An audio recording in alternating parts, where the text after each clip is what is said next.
Nedense içimden bir ses Ertuğrul'un yanından geldiğini söyler.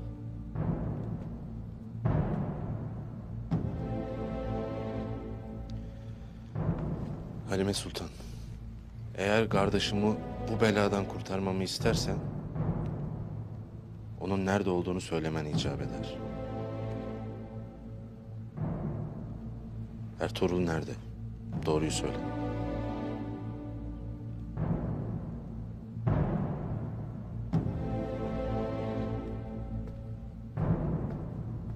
Halime,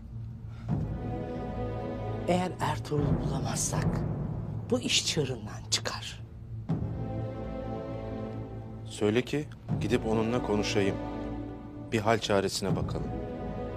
Yok bilir de söylemezsen onu kendi ellerinle dar ağacına gönderirsin, bilmiş ol.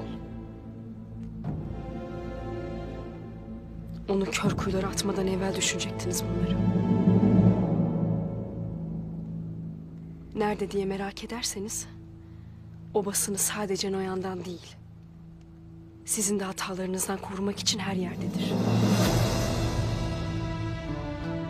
Her ağacın kovuğunda, her taşın altında. Ertuğrul yaşadığı müddetçe Kayı Obası için umut var demektir.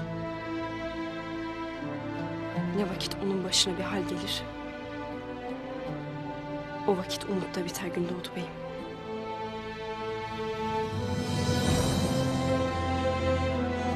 Müsaadenizle.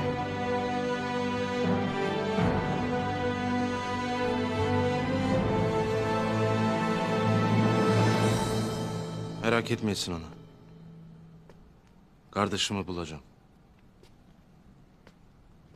Gümüştekin'le ne konuştunuz? Adaletin peşinde olacağını dedi. Bir mahkeme kurulacağını ve Ertuğrul'un suçsuz olduğunu ispatlayacağını dedi. Adalet mi?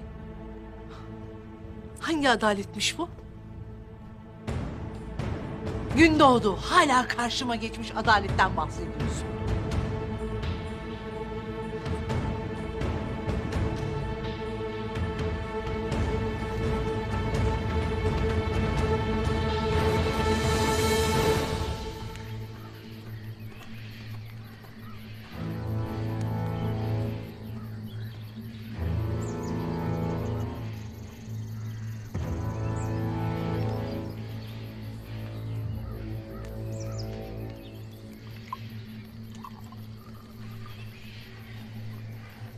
Ne dersin Hamza?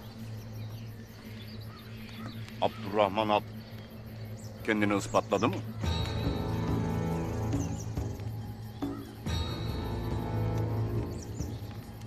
Ispatladı.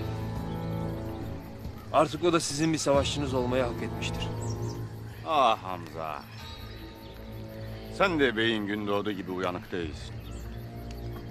Ama gene de Abdurrahman güvendiğim adamları bir bir cebinden çıkardı.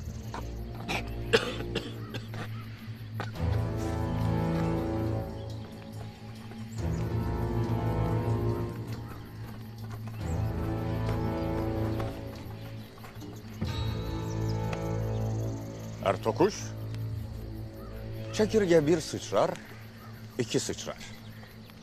Üçüncü de kucağıma düştüm işte. Aksakallıların Ögeday'ın yanına soktuğu casusu artık bilirim. Cehenneme kadar yolun var. Aşağılık yılan. Ögeday Sungur Tekin'in kellesini bana bal mumunda yollayacak. Sungur Tekin'in kellesini obalarının girişine asacak. Çürümüş bir kelle işime yaramaz diye düşündüm. Anası ve kardeşleri Sungur Tekin'in kellesini görür görmez tanısınlar isterim. Benden istediklerini asla alamayacaksın. Ne Sungur Tekin'i ne de Selçuklu ordusunun savaş planlarını.